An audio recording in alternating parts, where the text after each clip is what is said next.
Ya. Entonces estamos grabando. Si tienen alguna duda o pregunta, podemos contestarla por ahora. Entonces vamos a conectar las notas.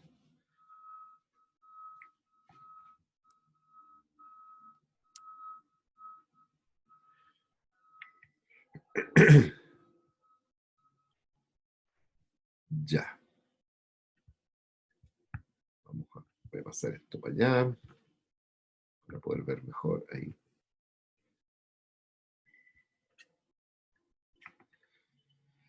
De acuerdo. Vamos a abrir el chat por si acaso.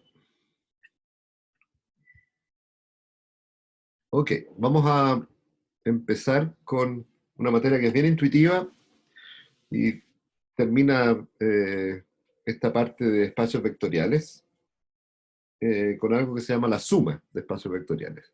Es un concepto eh, bastante interesante y que ya tenemos algunas nociones básicas, pero tratemos de aclarar qué significa esto. A ver, en este dibujo esencialmente tenemos dos planos, el plano U y B, que pasan por el origen, así que esta situación está en R3, digamos, eso nos imaginamos al menos, y todo plano que pasa por el origen es un subespacio vectorial, y en este caso los dos planos se intersectan en una recta que también pasa por el origen, así que L es un subespacio vectorial también. Vimos hace mucho tiempo que la intersección de subespacios es un subespacio.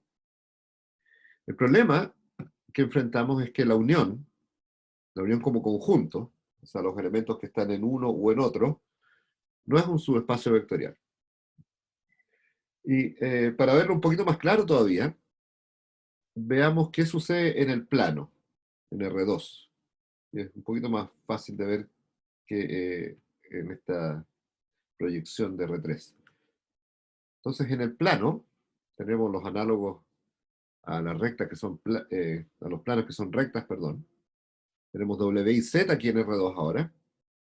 Dos rectas que pasan por el origen. Y la unión como conjunto, acuérdense que es solo los elementos que están en uno o en otro, así que son exactamente esas dos rectas y nada más. Es casi cualquier pareja de vectores que esté uno en W y otro en Z, la suma se sale de las rectas. Entonces este vector que es la suma, Z más W, no está en la unión de las dos rectas. Entonces la unión hay que pensar que son estos dos alambres, nada más, y Z más W está en el plano completo, no está en la unión, así que la unión no es cerrado para la suma, así que no puede ser subespacio vectorial. A diferencia de la intersección, en este caso la intersección W y Z es solo el cero, solo ese punto.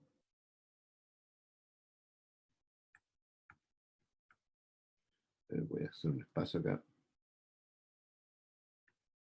Recuerden que la intersección de espacios tiene que contener por lo menos el cero, así que nunca es vacía la intersección de subespacio. Y siempre es un subespacio. Así que la suma viene a reemplazar la unión.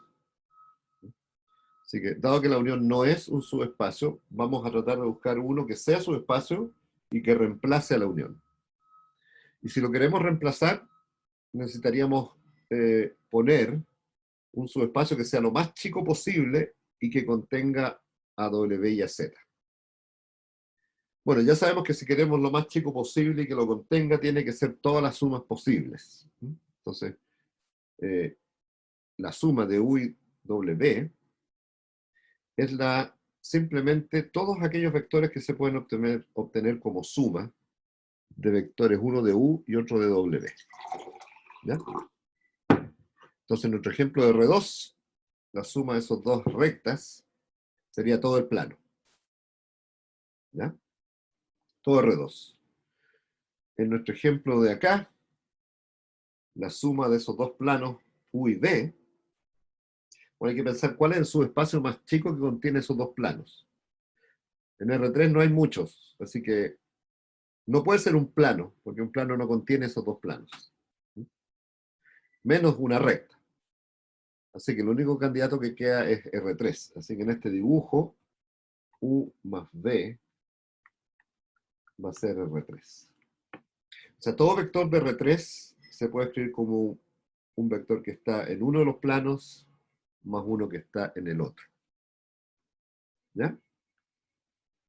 Entonces, tal como hablamos de generados como todas las sumas posibles, aquí para sumar subespacios hacemos lo mismo. Sumamos todas las combinaciones posibles de uno en el primero U y un segundo en el segundo. Ya, en particular, si uno toma dos vectores de esta suma y los suma, tal como acá, entonces la suma de B1 y B2 lo puedo factorizar en un término que está en U, agrupando todo lo que tiene U y todo lo que tiene W. Y entonces tengo que la suma de B1 y B2 vuelve a ser una suma de una componente en U y una componente en W. ¿Ya? Y por lo tanto, todas las sumas posibles es cerrado bajo suma y también cerrado bajo ponderación también es directo como está hecho acá. ¿Ya? Eso demuestra que es un subespacio. Si uno considera todas las sumas posibles, me da un subespacio. Y también es más o menos fácil ver que es el más chico que los contiene. En R3 pensemos estas dos rectas que pasan por el origen, la recta U y la recta W. Cuando hagamos todas las sumas posibles de vectores de U con vectores de W, no vamos a alcanzar a tener todo R3. Lo que logramos construir es U más W, que es este plano. El plano más chico que contiene a U y a W. Eso define la suma. Así que la suma efectivamente es un subespacio, puede ser más chico que el espacio completo, eso no hay problema. Y además, esta suma contiene a cada uno de ellos por separado. Veamos un tercer ejemplo en R3. Aquí estoy sumando tres espacios. Una vez que sabemos sumar dos, podemos sumar tres. Entonces tengo tres rectas que pasan por el origen en R3. Y la suma de ellos tres debería ser un subespacio. Aquí da lo mismo el orden en que sumemos. Si sumamos primero U con W y después a eso le sumamos L, o lo sumamos en el orden que queramos, porque la suma de vectores es asociativa y conmutativa, así que la notación U más B, U más W más L, en realidad es invariante bajo permutaciones, agrupación, etc. ¿Y por qué es R3 esta suma? Porque por lo menos esta suma tiene que contener a U, a W y a L. Y por lo tanto tiene que ser un subespacio de R3 que tiene que contener esas tres rectas. Y bueno, tal como están dibujadas las rectas, esas tres rectas no están sobre un mismo plano. ¿Ya? Entonces el plano que genera U y W no contiene a L. Y viceversa, el plano entre U y L no contiene a W. Hay que imaginarse que el dibujo, las tres rectas están formando un volumen. Como dije, siempre cada uno de los espacios está contenido en la suma, porque para ver ello, por definición casi, si uno tiene un vector en U, ¿cómo ese vector lo escribo como una componente que está en U y una que está en W? Bueno, simplemente tomo 0, la componente en W. Así que todo U se puede escribir como U más 0. Y al revés también, todo vector de W se puede escribir como 0 más W. Entonces, si W está en W, W se puede escribir como 0 más W, donde interpretamos este 0 en U y este segundo elemento en W. Así que la suma no solo contiene a cada uno, sino que contiene todas las sumas posibles, y es el más pequeño que los contiene. Así que eso es como la unión. Es decir, es un subespacio que contiene a cada uno, o sea, contiene la unión y es lo más pequeño posible. Entonces, por eso pensamos que la suma reemplaza a la unión. ¿Preguntas hasta ahí?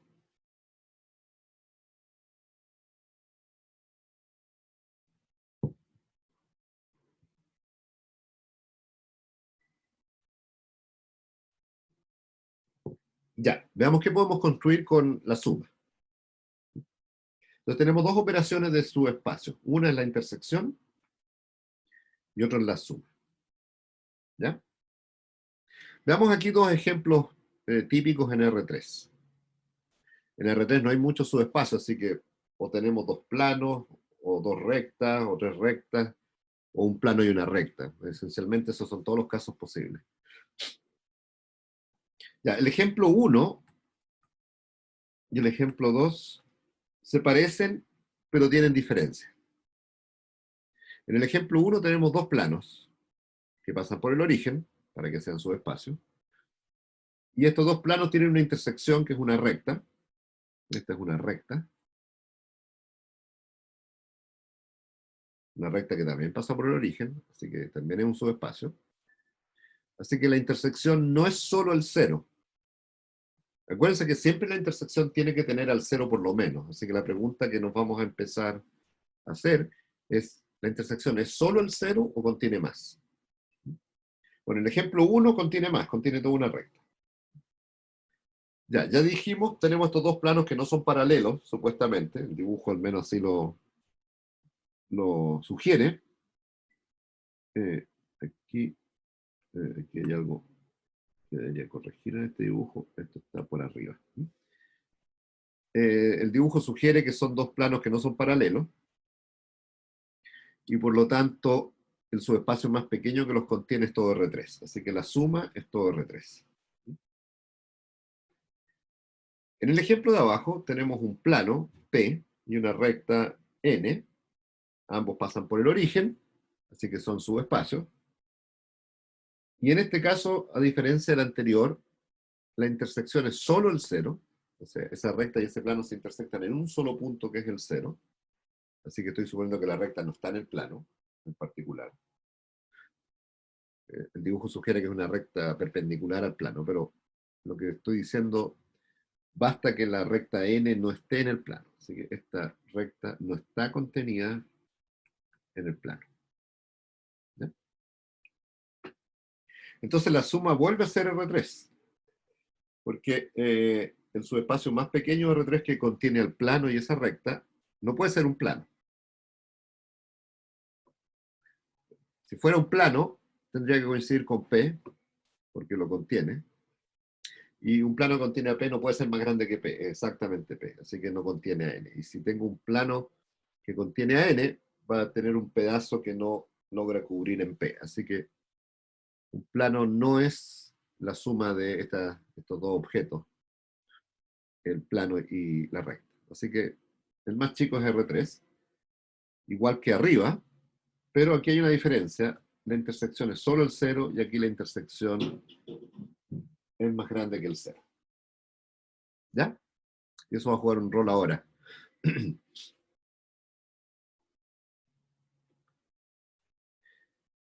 Ya, tanto en el primero como en el segundo, todo vector de R3 se puede escribir como suma, porque estamos diciendo que la suma de en estos dos ejemplos, la suma de dos subespacios me está dando todo R3.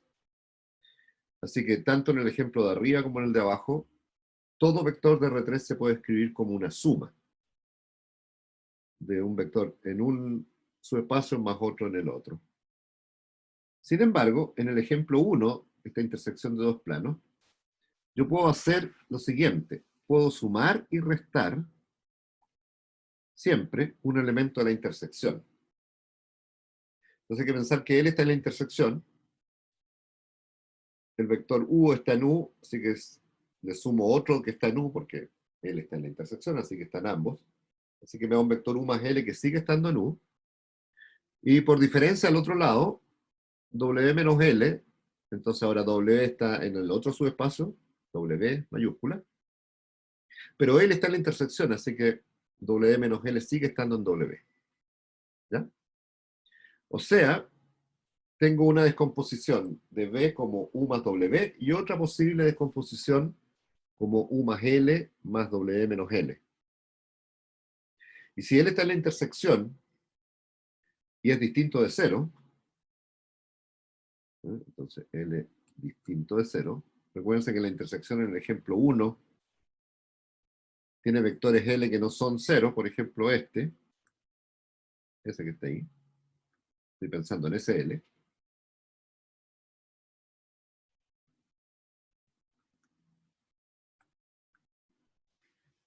Cualquier cosa que esté en la intersección que no sea cero, entonces lo que me hace es que me produce una descomposición distinta, porque el mismo vector lo estoy escribiendo como U más W, y ahora lo estoy escribiendo como otro vector U, porque U más L no es igual a U. U más L no es U. Así que tengo otra descomposición posible del mismo vector en una parte que está en U y una parte que está en W. Así que de momento que la intersección no es solo el cero, esta descomposición posible no es única. Y eso trae problemas. El problema es el siguiente. Pensemos en una aplicación muy directa. Pensemos en estos dos planos U y W, y yo quiero proyectar un objeto que está en R3 sobre el plano U y el plano W en simultáneo, de manera que tenga separada la información en un plano y en otro. ¿Ya? Bueno, lo que me dice esto es que esa cosa que uno quiere hacer no se puede hacer de manera única. Y si no se puede hacer de manera única, el objeto que voy a ver en U y el objeto que voy a ver en W no es único. Así que un mismo objeto en R3 tiene varias proyecciones en estos dos planos. Entonces, probablemente no sirva de mucho. En cambio, en la segunda, y volvamos al dibujo, en la segunda condición, donde tengo un plano y una recta, aquí la proyección sobre el plano y sobre la recta es única. O sea, es una sola manera de escribir un vector de R3 como una componente que está en el plano y una que está en la recta. Y entonces eso me permite proyectar. O sea, si yo quiero proyectar un objeto de R3 sobre el plano, si uso esta recta auxiliar, entonces voy a tener una proyección única sobre el plano.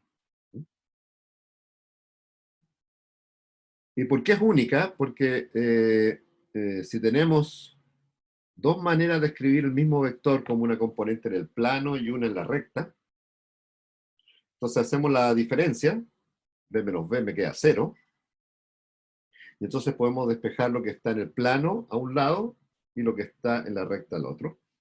Entonces, restando va a quedar de un lado p menos p tilde y en el otro n tilde menos n. Pero p menos p tilde es la diferencia de dos puntos del plano, así que está en el plano. Y n tilde menos n es una diferencia de vectores que están en la recta, y como la recta es un subespacio vectorial, entonces la diferencia está también en la recta. O sea que tengo un vector que a la vez está en el plano y en la recta, o sea, tiene que ser el vector cero, porque la intersección es solo el cero. Entonces aquí hay un argumento básico. Tengo por un lado un vector se escribe como diferencia de dos del plano, y el mismo vector se escribe como diferencia de dos vectores en la recta. O sea, tiene que estar tanto en el plano como en la recta. Pero la intersección del plano y la recta es solo cero. Y por lo tanto ese vector tiene que ser cero. Fíjese la diferencia entre este segundo caso y el primero. Arriba yo no puedo concluir que L es cero, porque la intersección no solo es el cero. Entonces este hecho que la intersección entre los dos sea cero solamente, me permite concluir que P igual P tilde y N igual N tilde, así que la proyección es única. Y vamos a darle un nombre bien especial a esto para distinguir la suma genérica. Vamos a decir que son suma directa, para hacer hincapié en que la intersección es cero, o si quieren, desde un punto de vista geométrico, la proyección es única. Entonces, para enfatizar eso, vamos a decir que entonces la suma es directa si la suma es la suma de U y W. O sea, vamos a decir, por ejemplo, R3 es la suma directa de un plano y una recta, si R3 es la suma, y la intersección de esos dos objetos es solo el cero. Y para diferenciarlo, vamos a decir que B es la suma directa de U y W, y lo vamos a anotar con este símbolo que simboliza la suma directa. ¿Ya? Entonces tenemos la suma genérica, sumamos simplemente todos los vectores posibles de uno y de otro, y hay un caso bien especial, que es cuando la intersección es cero. En ese caso hay una proyección única, y por eso a eso le vamos a llamar suma directa, ¿ya? Para distinguirlo de la suma normal. ¿Dudas hasta ahí?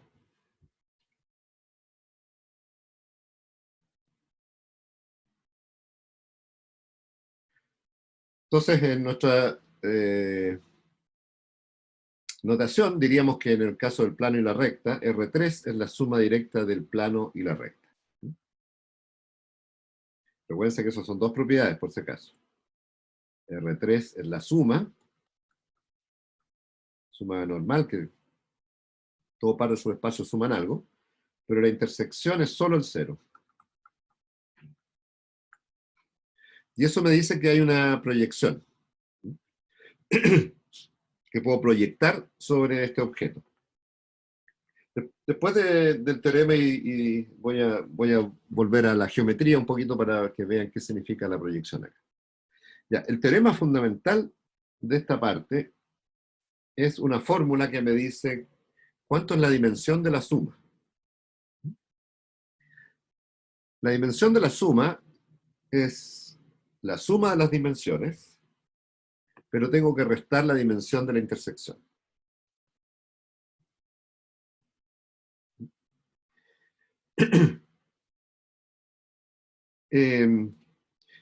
Veamos si esto funciona en el ejemplo del plano y la recta.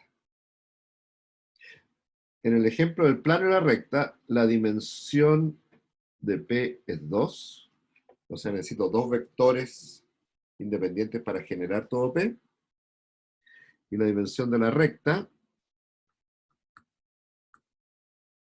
es 1. Y aquí tenemos un pequeño problema con la dimensión de la intersección. El subespacio 0 no contiene muchos vectores, entonces la dimensión de 0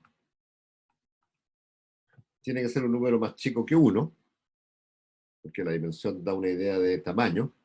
Pero tengo un problema, porque ¿qué cosa es base de ese espacio? Acuérdense que para que algo sea base tiene que generar y tiene que ser el EI. Y entonces tengo un problema, porque si solo tengo el conjunto de 0, que es un subespacio vectorial, es cerrado bajo suma, bajo ponderación, bajo todo, así que es un perfecto espacio vectorial, pero como solo tengo un solo vector, que es el 0, ese vector no puede formar una base, porque el vector 0 no es independiente. Entonces tengo una encrucijada. Aparentemente no tengo base de ese espacio. Y entonces vamos a decir que esto es 0, la dimensión del espacio que solo contiene el 0 tiene dimensión 0, y le vamos a asociar como base el vacío.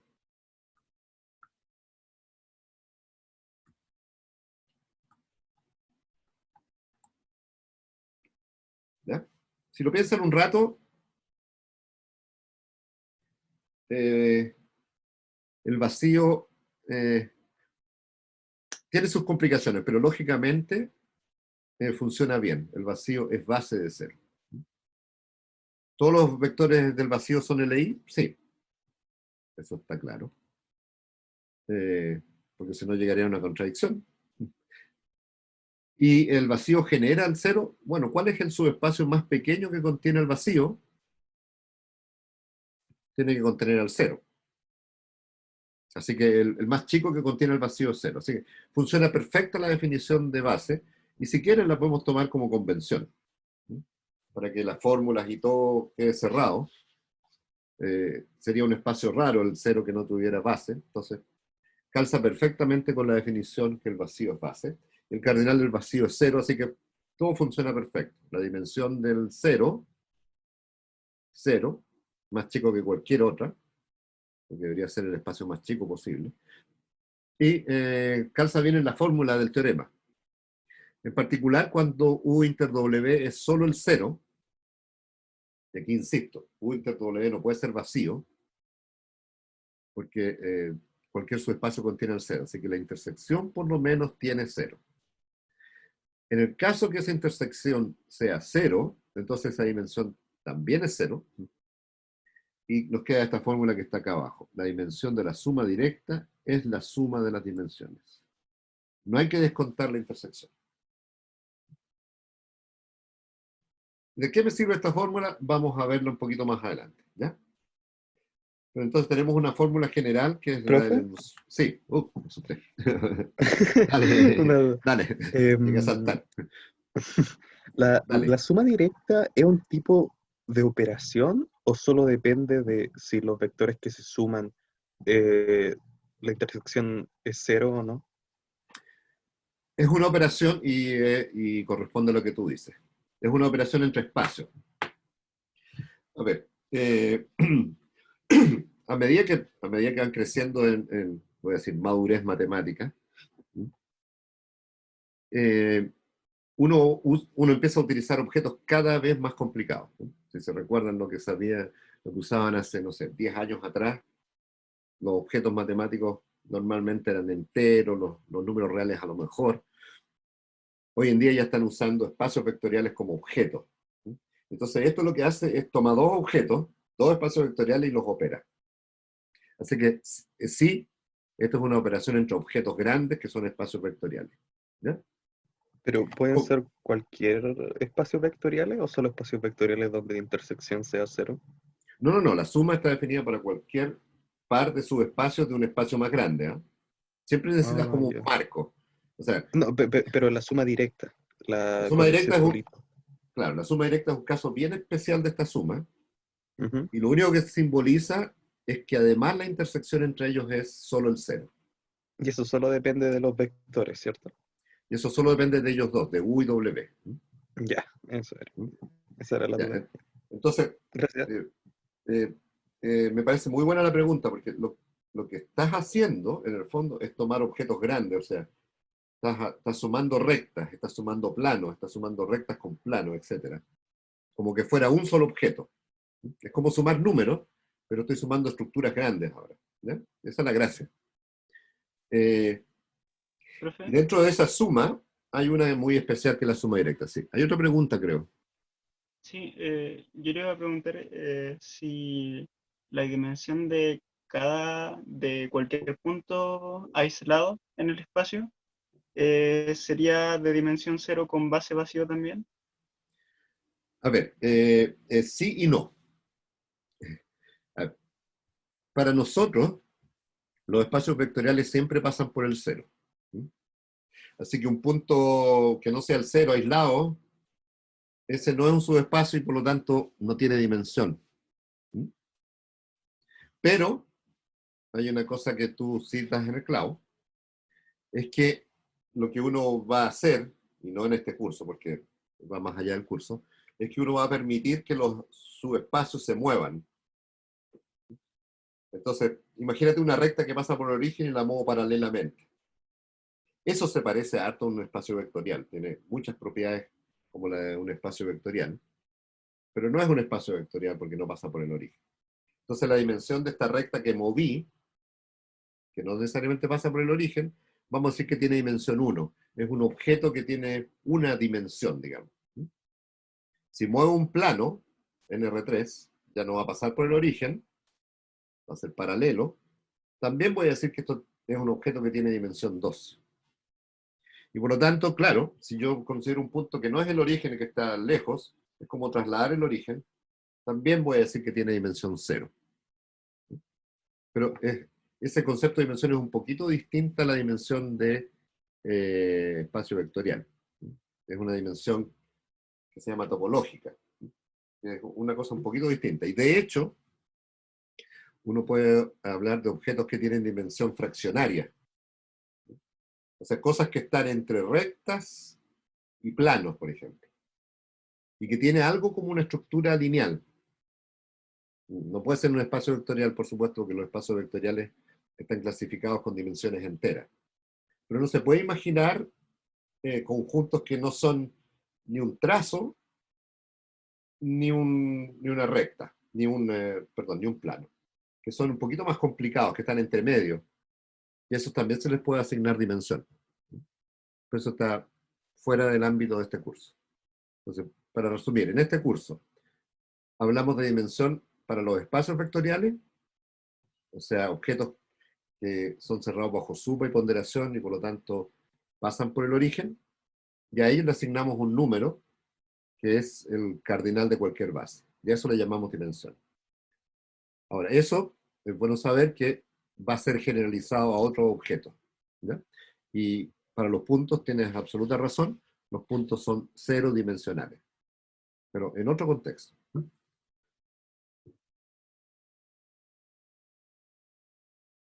Ya.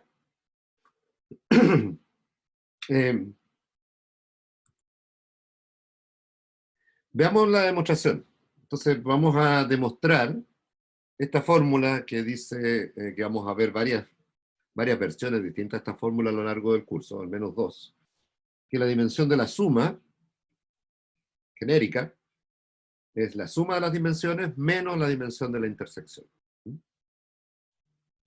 Y cuando la intersección es solo el cero, o sea que son suma directa, aparece esta fórmula de abajo que es un caso especial. Así que vamos a probar el caso general. El caso general, entonces, en que hay una intersección que no es solo el cero. Ya. Entonces partimos de la intersección. Y la demostración no es solo interesante porque uno prueba la fórmula, sino porque además me dice cómo se construyen las bases que hacen que esta fórmula funcione. Entonces partimos con la intersección, que es un subespacio vectorial. Estoy suponiendo que no es solo el cero, así que es más grande. Y tiene una base. Todo espacio vectorial, al menos de los que estamos hablando, tienen base.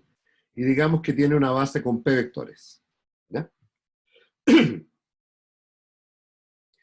Esa base está contenida en U. Y por lo tanto la puedo extender a una base completa de U. Ya sabemos que hay un algoritmo que si yo parto con un conjunto LI en U, este conjunto está contenido en U,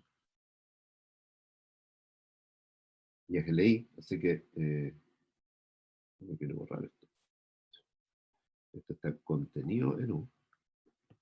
Es LI, y por lo tanto lo puedo extender, ya tenemos un algoritmo para extender eso, a una base de U. Así que le agregué no sé cuánto, n-p en esta gráfica. Le partí una base de U, inter W, y la extiendo a una base de U. Bueno, puedo hacer lo mismo con W, porque A es base de la intersección, o sea, es parte de W, y entonces la puedo extender a una base de W. ¿Ya? Entonces estoy usando dos extensiones. Tal vez veamos un dibujo antes de seguir en la demostración. Acá. Este es el ejemplo que se puede graficar, el ejemplo de dos planos en R3. Tengo U y W, y parto con la intersección. La intersección es una recta, tiene una base que es U sub 1, así que este es el A. Eso lo extiendo a una base de U, entonces le agregué un segundo vector que es U sub 2, este que está acá. Olvídense del plano medio horizontal que es W, piensen solo en U. Entonces tienen U sub 1 que está en el plano, necesito un segundo vector del plano para generar todo U. Bueno, le agrego U sub 2. Hay una manera de hacerlo, hay un algoritmo para hacer eso. Ya. Y eso me da esta base B, creo, según la notación. Hago lo propio con W. Entonces ahora olvídense del plano U, piensen solo en el plano este medio horizontal W. El uso 1 también está en W y necesito uno más para tener una base de W. Entonces ahora le agregué W1 y eso me da una base de W. Solo el plano W. ¿Ya? Entonces ahora tengo tres vectores. U1, U2 y W1. Y eso vamos a probar que es una base de la suma. ¿Ya? Esto no es gratis. Esta es parte de la demostración. ¿Ya? Entonces parto con una base de la intersección, extiendo para un lado, extiendo para el otro, y junto esas dos extensiones. ¿Ya? Y eso me debería quedar una base de la suma. Eso es lo que voy a tratar de probar. ¿Ya? ¿Dudas? Si quieren dejo el dibujo por un segundo para preguntas.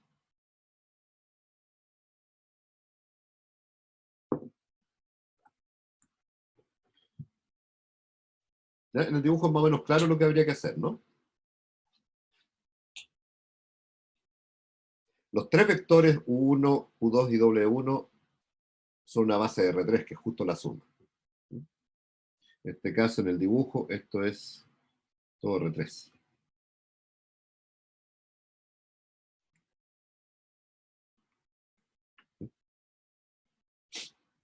Así que ahí tengo construido una base de la suma, partiendo de la intersección, extendiendo y extendiendo para el otro lado. Ya. Volvamos a la demostración entonces. Entonces, partimos diciendo, parto con una base de U, la extiendo a una base, perdón, parto con una base de la intersección, la extiendo a una base de U, con la misma base de la intersección la extiendo a una base de W, y las junto. Junto estas dos extensiones. Así que no repito los vectores 1 hasta U sub P, por supuesto, porque si repito vectores no me queda una base. Así que una sola vez cada vector. Y esto es una base de la suma. ¿Por qué? Esa es la pregunta. Si tuviéramos eso, estaríamos listos con el teorema. Veamos eso antes de seguir adelante. Entonces, ¿cuál es la dimensión de la suma? Bueno, como todo espacio vectorial, si yo conozco una base, es cosa de contar. La dimensión de la suma es el cardinal de D, de cualquier base. Eso lo probamos en genérico. Cualquier base tiene la misma cardinalidad y eso se llama la dimensión, por si acaso. ¿Ya? Entonces sumemos. Tenemos P para un lado, N menos P, o sea, me da N.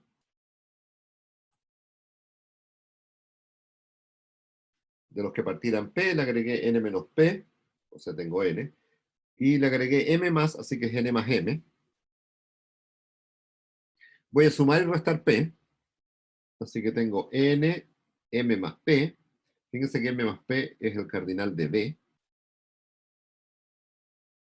Este. Perdón, estoy tonteando. Este. Tenía P y le agregué M, así que eso es de cardinal M más P. Pero tengo que restarle el P porque si no, no me calza. Y entonces esta fórmula es exactamente la que queremos probar, porque N es la dimensión de U. O sea, tengo una base de U que tiene justo N vectores. M más P es el cardinal de este conjunto. O sea, el cardinal de una base W, esa es la dimensión de W. Y el P es el cardinal de A, que es justo el cardinal de una base de la intersección. O sea, simplemente tengo que leer ahora y decir, bueno, esos números que están ahí me dicen que esto es igual a la dimensión de U, que es N, M más P es el cardinal de C, o sea, la dimensión de W, ese número que está ahí, y me resta el P, que es la dimensión de la intersección. Ahí está. ¿Ya? La fórmula es directa una vez que uno hace esta construcción de tomar una base de intersección, extender, extender y juntar. Así que todo el problema está en probar que este objeto que juntamos es efectivamente una base de la suma. ¿Dudas? Porque deberían tener algunas.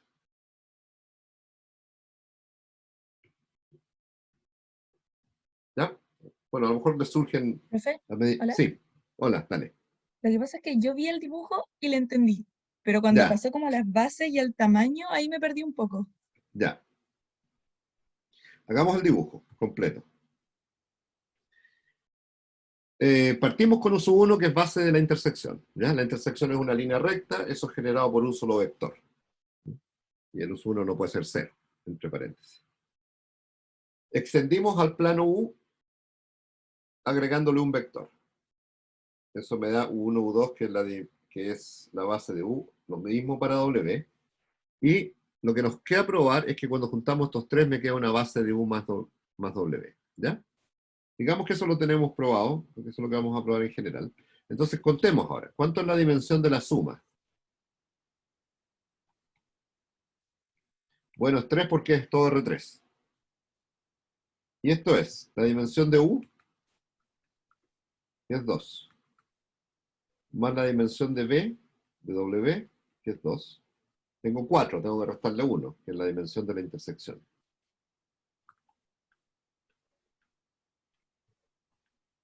Esto es 1.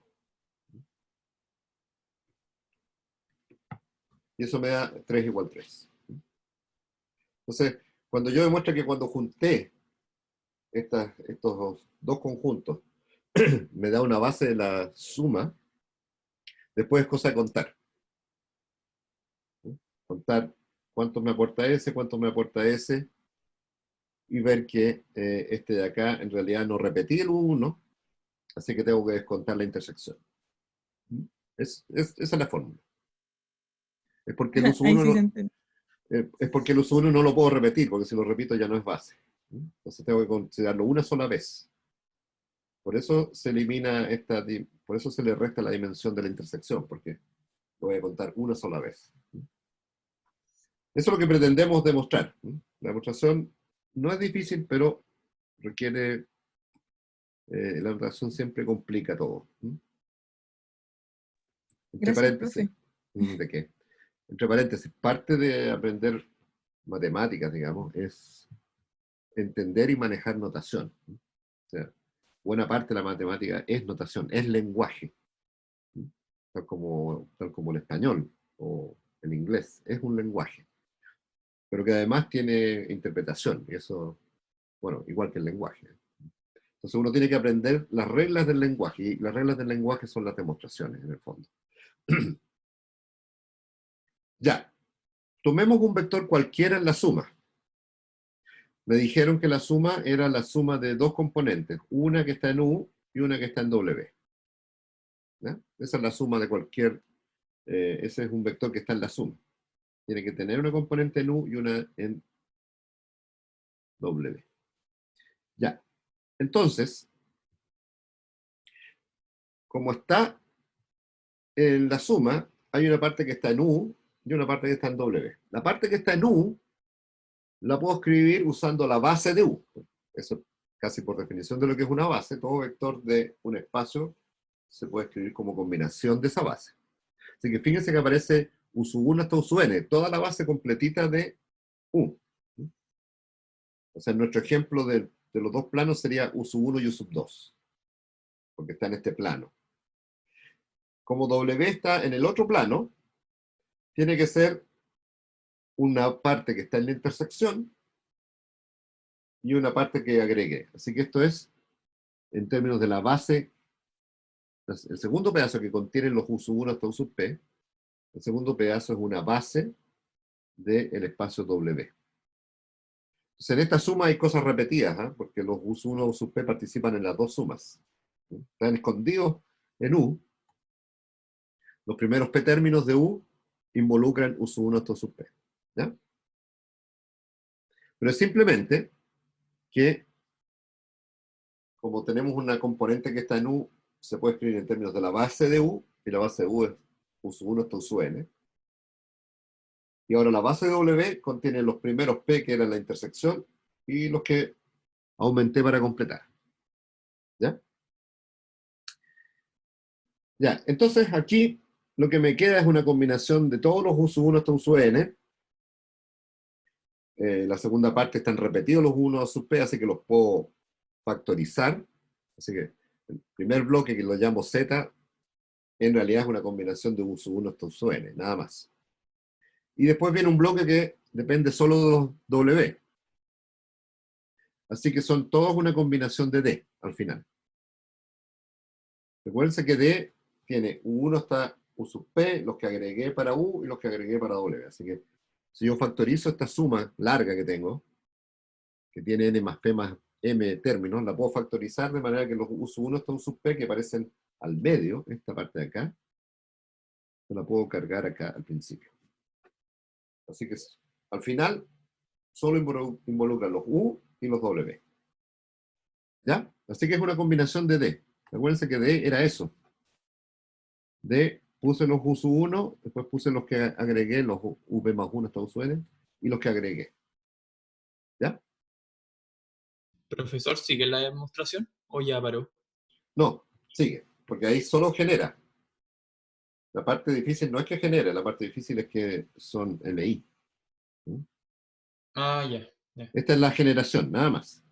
¿Se acuerdan que para demostrar que algo es base, tienes que probar dos cosas, que son LI y que generan? Voy a borrar porque si no, esto no se va a entender mucho. ¿Ya? Esto lo estoy llamando Z, ese bloque. Z tiene un pedazo común con entre U y W. ¿Eh? Hay un pedazo común que refleja que hay una intersección. Ya, ¿por qué son LI? Bueno, para ver qué son LI, tengo que tomar una combinación de todos esos vectores igualar a 0 y ver si los números que multiplican esa combinación son todos ceros o no. Como cuando estudiamos cualquier familia que son LI o no. Entonces, tenemos esa combinación y naturalmente uno puede pensar, bueno, hay una parte que es intersección, así que puedo hacerla para allá o para acá. Voy a dejarla en U. Así que la primera parte, la que es combinación de todos los U, los que partí de la intersección más los que agregué, eso está en U.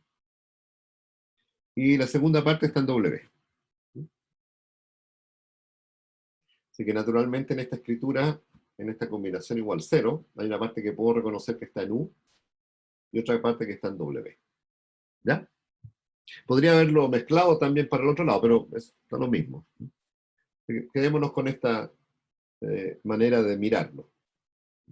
Recuerdo que el conjunto D tiene todo un pedazo común que es U1 hasta UP, que lo puedo cargar a donde quiera, más un pedazo que solo es de U y un pedazo que solo es de W. ¿Ya?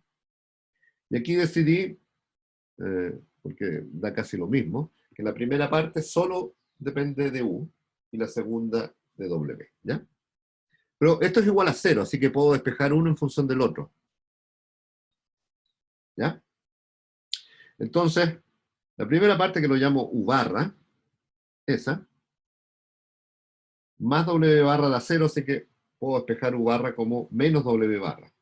Paso al otro lado, en el fondo. ¿Ya? Entonces tengo que U barra es igual a menos W barra. El U barra está en U y el W barra está en W. Ya, pero un mismo vector está en U y en W a la vez, porque este es el mismo vector. Cuando tengo una igualdad entre dos vectores es el mismo. Así que cualquiera de ellos, el U o el W barra, está en la intersección. ¿Sí? Esto tal vez cuesta un poco, pero imagínense, tengo un vector que por un lado yo sé que está en U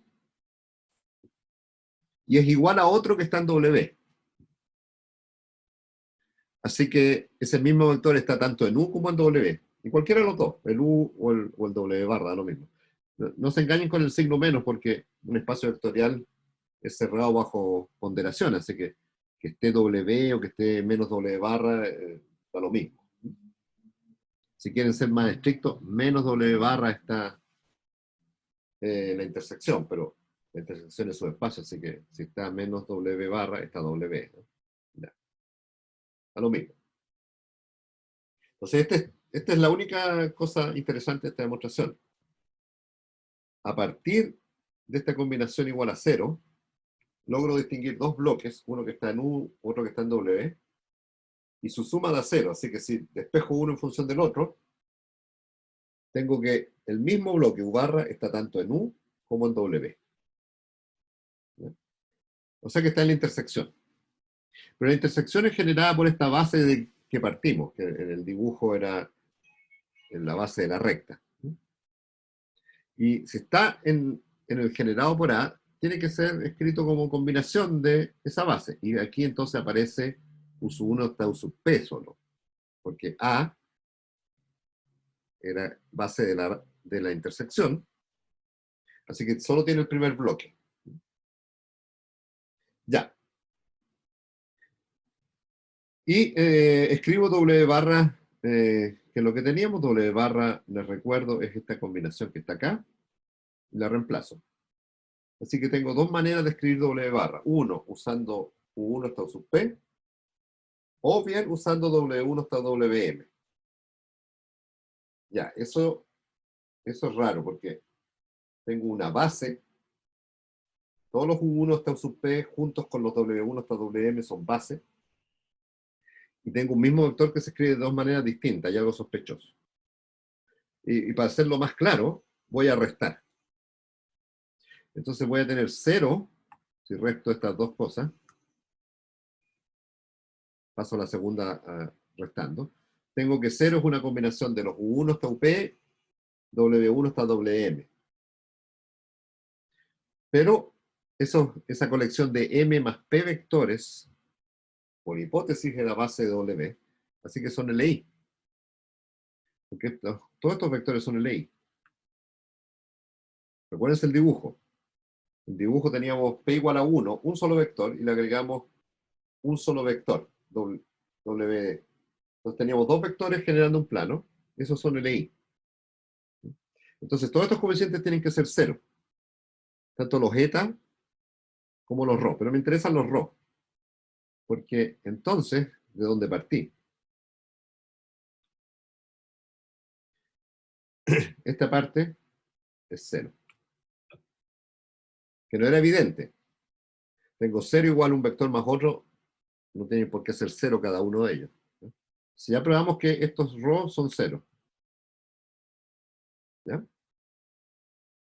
Eso es simplemente identificando la intersección y usando la construcción esta que, como extendimos base. ¿Ya? Así que si eso es 0, me quedo solo con los lambda, pero entonces ahora esta parte ya no existe, olvídense, y ahora queda una combinación de U1 hasta U sub n igual 0, pero esos son LI, esos vectores, porque eso fue como obtuvimos una base de U. Así que la conclusión es que los lambda también son 0. Así que no solo los ρ son 0, sino que los lambda son 0. O sea, lo que me está diciendo es que la única manera de que una combinación de estos m más n vectores me dé 0 es que todos los coeficientes tienen que ser 0.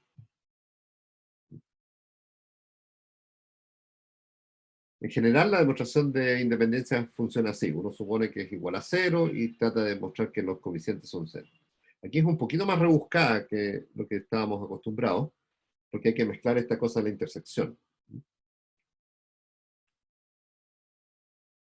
Ya, entonces volvemos, los ρ son 0, porque estos son la ley, y si uno vuelve a la escritura, deduce que los lambda son 0, y por lo tanto D son LI, que era lo que nos faltaba por probar.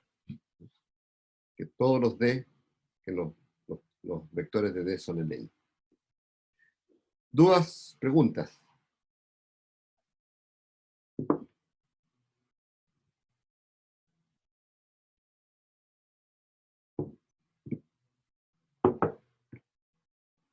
Veamos en el dibujo. En este dibujo, entonces, para entender la demostración, repetimos, partimos con la intersección, que es una recta. Eso tiene dimensión 1, así que una base tiene un solo vector. La extendimos al plano oblicuo U, agregando un solo vector, porque para generar un plano necesito dos vectores independientes, con eso me basta. Y eso es base. Hacemos lo mismo con W, que también es un plano en este dibujo, y necesitamos un vector más que es W1. Y lo que tratamos entonces es juntar el U1 con las dos extensiones. Lo que vimos que eso generaba todo R3. De hecho, lo probamos en general, que genera todo. ¿Y por qué son independientes? Bueno, porque cuando uno hace una combinación de ellos tres, si pasa por la intersección, se da cuenta que cada uno de esos coeficientes tiene que ser cero. Esa es la idea de la demostración a grandes rasgos. Revísenla y cualquier duda me cuentan. Bueno, ya vimos qué pasa si la intersección es cero. Entonces ya discutimos un poquito cuál es una base de esa intersección. Para que todo funcione, uno puede suponer, bueno, esto es por convención, la base es el vacío, que tiene cardinal cero, y por lo tanto la dimensión es cero. Así que para que todo coincida, si quieren, la dimensión del espacio que solo tiene al cero, debería ser dimensión cero, debería ser más chica que la de una recta. Y la única manera que eso ocurra es que la base sea el vacío, porque debería ser el cardinal de una base. Entonces, con eso se cierra todo completito. Todo espacio tiene base, y la dimensión es el cardinal de cualquier base.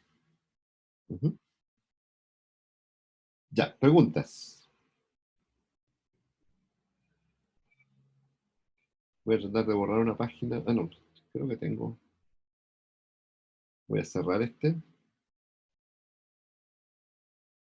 No, no tengo. Abramos otro.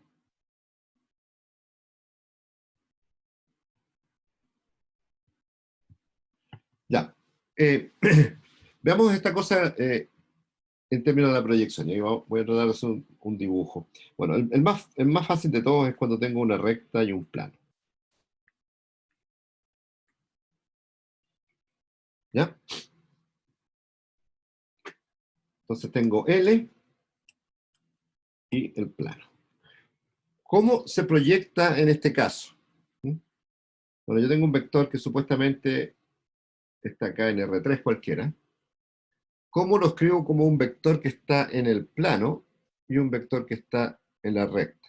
Entonces, bueno, en R3 basta determinar qué parte está en el plano, porque el otro lo saco por diferencia. Entonces voy a sacar este L de acá y lo voy a poner acá abajo.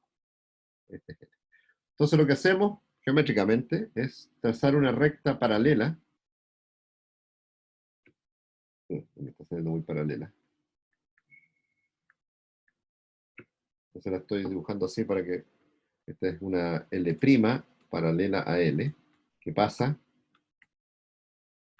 por B. Entonces trasladamos la recta L paralela hasta que pase por B. Y eso determina un punto del plano, la intersección con el plano. Esto intersecta el plano, ¿no? Entonces L' intersectado con el plano. Eso es un único punto, porque la recta L no está en el plano, así que cada vez que la traslado, su intersección con el plano es un solo punto. Eso me determina la componente en el plano. Vamos a cambiar un poco de color, a ver. Entonces esto me determina SP. Entonces tendríamos que B es igual a P más algo. Bueno, el algo tiene que ser B menos P.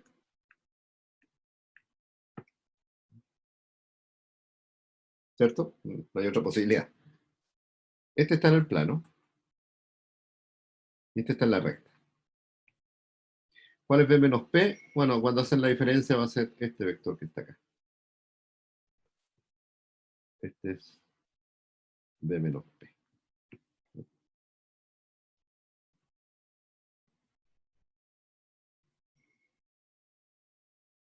¿Dudas?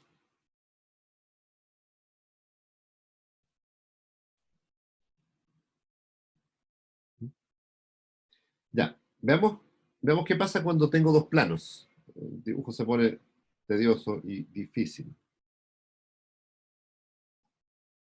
Tenemos entonces dos planos.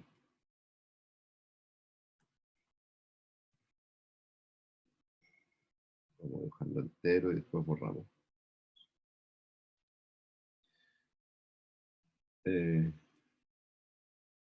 Entonces tenemos estos dos planos. Voy a borrar la parte que está por debajo para que no me confunda el dibujo más. Entonces, tenemos estos dos planos, tenemos la intersección. Lo voy a tratar de tirar en otro color. Ya. ¿Ya?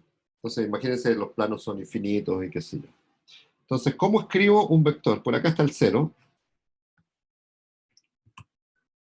Por acá está el origen. No lo voy a nombrar porque si no, no me va a quedar. Entonces, tomemos un vector que yo estoy seguro que es parte de la suma. Agrandemos esto un poquito más.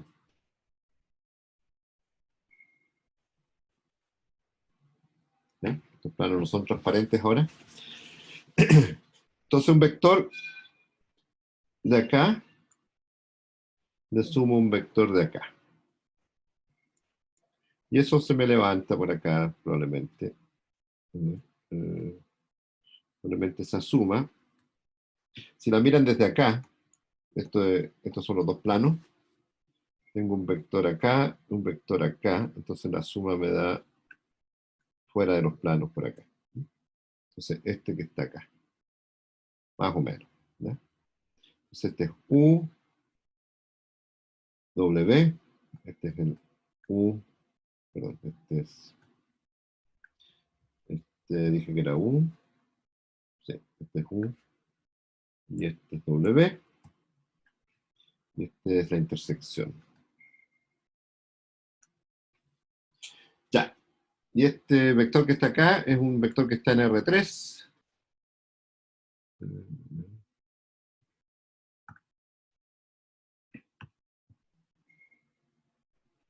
Este es un vector que está en R3. B, que es la suma. Entonces, B es la suma de U más W. ¿Ya? Este es B. Mirado como los planos no de frente, sino de costado.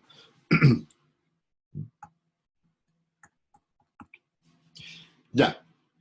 Entonces, la pregunta es, ya sabemos que la descomposición no es única porque cada vez que tengo intersección le puedo sumar y restar. Entonces, ¿qué pasa si yo sumo algo que está en la intersección? Entonces, por ejemplo, me parece que lo mejor es hacer el L para allá.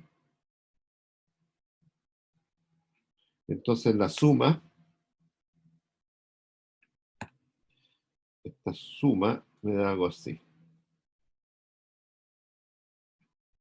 Este es U'. Está quedando muy bonito esto, ¿eh? Entonces, pongamos menos rayas. Este es L y algo así como... es difícil dibujar en estas tablets. Esto es U más L. Pero le voy a restar L menos L. Y ahora se lo voy a sumar a W.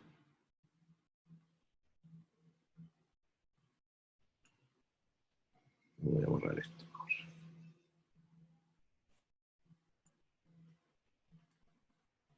Entonces este es W menos L. ¿Ya? Entonces tenía, a partir de una configuración, que yo tomaba un vector de uno de los planos, un vector del otro, lo sumo, me da una cosa que vive en el espacio.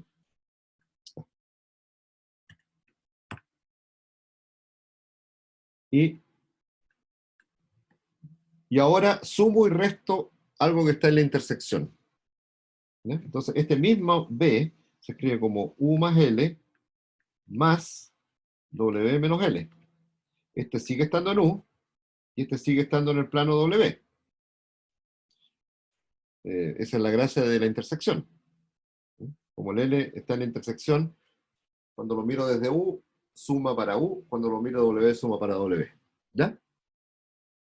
Pero entonces, fíjense que la escritura, tengo dos escrituras distintas, y en realidad tengo infinitas escrituras distintas. Una, usando estos dos puntos. Con esos dos puntos formo B, pero tengo otra escritura.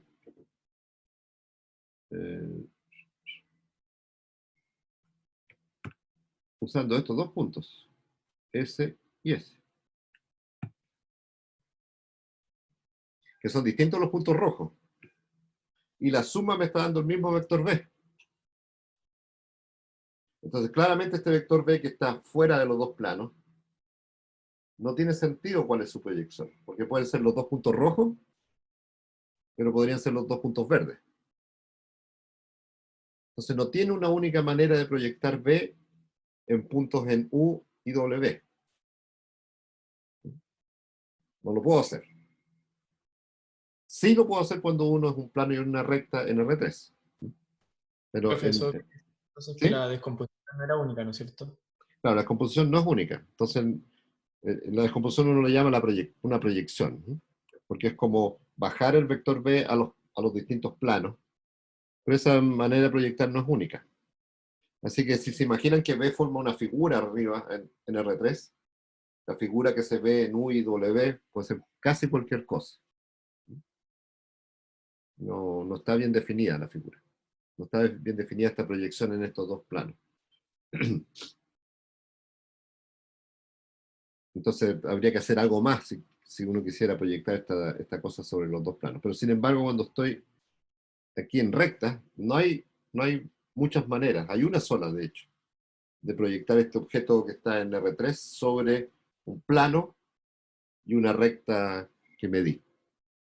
Y esto es lo que uno hace cuando, no sé, cuando tiene un objeto y le calcula, no sé, una sombra. Uno decide, la recta es la dirección en que vienen los rayos de luz. Y por eso la movemos paralelamente para conseguir esta proyección sobre el plano. Entonces puedo tener proyecciones ortogonales, pero también puedo tener proyecciones oblicuas. De color hace rato. Entonces tengo proyecciones ortogonales. Piensen que esta recta es perpendicular. Entonces si tengo un objeto acá, ese objeto baja acá. Así. ¿Sí? O si tengo una proyección media oblicua, fíjense que esta cosa en realidad es el problema siguiente. Tengo un plano y una dirección que está dada por esta recta. Entonces quiero proyectar sobre el plano paralelo a esa dirección. Eso es justamente lo que hace la suma directa.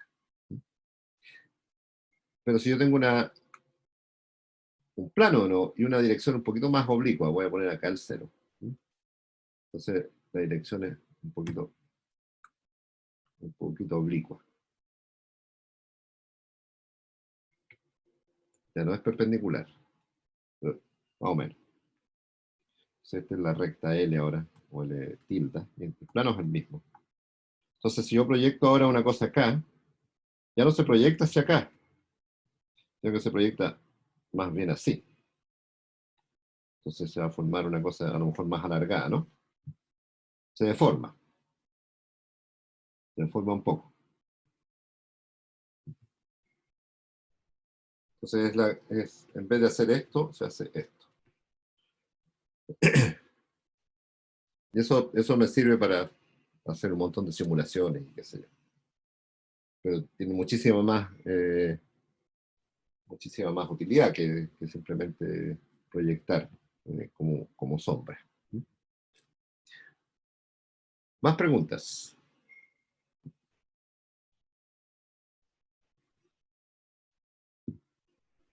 En estos dos ejemplos, la gracia es que es suma directa, ¿no? Sí, cuando tienen suma directa, tienen una noción de proyección. Cuando no tienen suma directa, tienen el ejemplo aquí que no existe la proyección. Cualquier cosa casi puede ser la proyección. Es cosa de sumar cosas en la intersección. Así que un mismo punto en el fondo define dos rectas abajo. una en U y una en W. Ya, preguntas.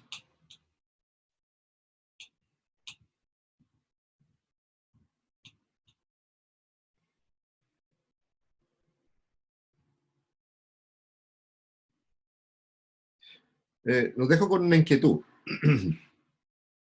Esta noción de proyección asociado a suma directa, lo entendemos bien en R3, digamos. Incluso en R2, ¿eh? En R2 yo puedo tener una recta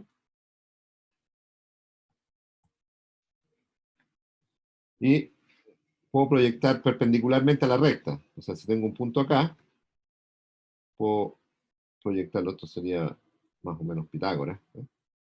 Yo tengo, este es B. Eso lo que estoy haciendo acá es proyectar con respecto a dos rectas que son perpendiculares, ¿ya? Este sería L y T. Ya. Entonces ahí tengo la proyección de ese punto. Pero si cambio T por algo oblicuo, entonces el mismo punto, por ejemplo, algo que estaba acá, entonces ahora la proyección cambia, es algo así. Entonces estas son las componentes. Esta es L, la misma, pero cambié T por T tilde. Entonces el mismo vector B ahora se escribe como U tilde y T tilde. Aquí es U y T, y este es el mismo vector B. ¿Ya? Entonces, las proyecciones van cambiando según qué espacio estemos usando como suplemento. ¿Dudas? Observaciones, preguntas. Con esto estaríamos cerrando lo que es el capítulo de espacios vectoriales. Y vamos a partir con tema nuevo el jueves. Profe, yo tengo una duda, Sí, dale. pero es más como del orden de la materia. En años pasados, ¿el orden era diferente? Espacio vectorial era como... Te perdí. Ah, no, es que sí, se me fue, se me cortó un poco.